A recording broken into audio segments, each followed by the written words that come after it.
విశ్వక్ గారు నమస్తే. నమస్తే. సో ఇచ్చుకుందాం బేబీ, సో ఈ సాంగ్ ఏంటంటే చాలా రియలిస్టిక్గా మీ పెర్ఫార్మెన్స్ కనిపించింది. మీ లైఫ్లో కూడా, మీ రియల్ లైఫ్లో కూడా ఇలాంటి కాంటెంట్ని బేస్ చేసుకొని తీసారా, లేదంటే సాంగ్ కోసం అలా చేయాల్సి వచ్చిందా? First question. So second thing ఏంటంటే లైలా గెటప్ అనేది ఇప్పుడు ఇండియా వైడ్ ట్రెండింగ్ అవుతున్న మోనాలిసా ఎంత అందంగా ఉందో అంత అందంగా లైలా ఉందని కొంతమంది అంటున్నారు. ఇంకొంతమంది కేపీహెచ్బి ఆంటీ టైప్లో ఉంది అని కొంతమంది అంటున్నారు.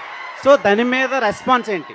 అంటే సోషల్ మీడియాలో ఉన్నదే అడుగుతున్నాను నేను, అంటే ఆడియన్స్ త్రూ, మీ ఫ్యాన్స్ త్రూ అడగమన్నందుకు అడుగుతున్నా. సో దాని గురించి ఈ 2 క్వశ్చన్లకు ఆన్సర్ చెప్పండి. ఇంకో క్వశ్చన్ కూడా ఉంది.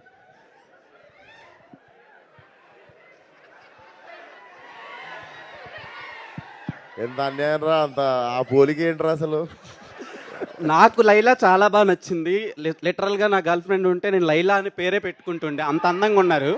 కానీ కొంతమందికి అలా అనిపిస్తుందని అడుగుతున్నాను నేను మీకు. ఇంటర్నేషనల్ ఫిగర్ని తీసుకొచ్చి కేబిహెచ్పి కాడ పెడతాను.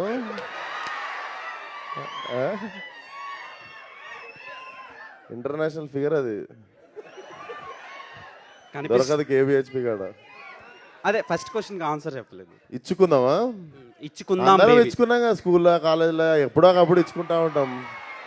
సో అక్కడ నుండి పుట్టిన పదమే అది. నార్మల్గా తెలంగాణలో కూడా అంటుంటాం కదా, నేను బిర్యానీ తినడానికి ఏమైనా ఇచ్చుకున్నా, ఒక బిర్యానీ ఇచ్చి పడేసినాం అంటాం ఇట్లా.